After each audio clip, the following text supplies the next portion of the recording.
रामायण के बाद की कहानी में लव और कुश का जीवन बहुत ही रोचक और आध्यात्मिक है। यह रामायण के उत्तरकांड का हिस्सा है। राम जी के वनवास के बाद सीता माता ने वाल्मीकि के आश्रम में शरण ली। वहीं उन्होंने लव और कुश को जन्म दिया। दोनों बचपन से ही बुद्धिमान, शक्तिशाली और मर्यादा पुरुषोत्तम श्री राम के गुणों से परिपूर्ण थे। लव और कुश प्रतिदिन ब्रह्म मुहूर्त सुबह 4 बजे के आसपास में जाग जाते थे। जागते ही वे सबसे पहले अपनी माता सीता को प्रणाम करते और फिर आश्रम में श्री वाल्मीकि के चरण छूते हैं। इसके बाद दोनों भाई श्री वाल्मीकि के नेतृत्व में ध्यान और मंत्र उच्चारण की साधना करते। वे वेद, उपनिषद और रामायण का पाठ भी करते थे। श्री वाल्मीकि ने ही उन्हें रामायण सुनाई और याद कराई थी।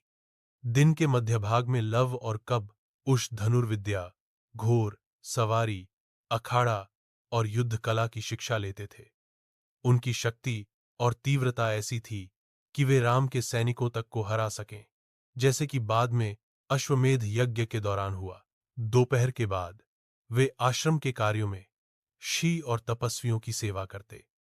जल लाना, लकड़ी काटना, फल, सब्जी इकट्ठा करना और गौ सेवा, यह सब उनकी दिनचर्या का हिस्सा था।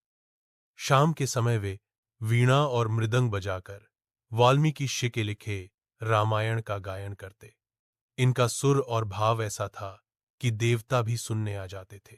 सीता माता उन्हें अपने जीवन के अनुभव भी सुनाती थीं, जो उनके चपसास सीता माता उन्हें चरित्र को और गहरा बनाता था।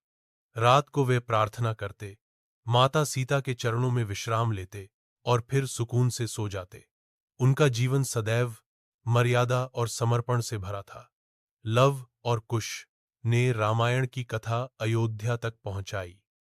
उन्होंने श्री राम के अश्वमेध यज्ञ के घोड़े को रोका और राम के वीर योद्धाओं से युद्ध किया। अंत में उन्होंने अयोध्या में अपने पिता श्री राम से मिलन किया और सीता माता ने पृथ्वी में समा लेकर अपना लोक छोड़ दिया।